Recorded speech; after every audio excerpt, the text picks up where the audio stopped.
Medina ইহুদিরা আগে থেকেই ঘাঁটি গেড়েছিল, কারণ তাদের তাওরাহ, জাবুর এবং যে ওল্ড টেস্টামেন্ট, নিউ টেস্টামেন্ট এগুলোতে আছে যে শেষ নবী মুহাম্মদ সাল্লাল্লাহু আলাইহি ওয়াসাল্লাম আসবেন আরবের সম্ভ্রান্ত বংশ থেকে, যার নাম হবে আহমদ।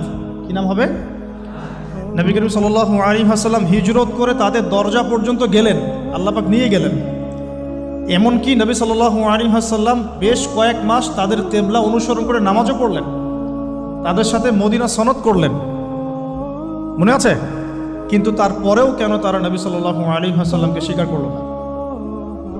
কারণ নবী সাল্লাল্লাহু আলাইহি ওয়াসাল্লাম বনু ইসরাঈল থেকে আসেন নাই, বনু ইসমাঈল থেকে এসেছেন।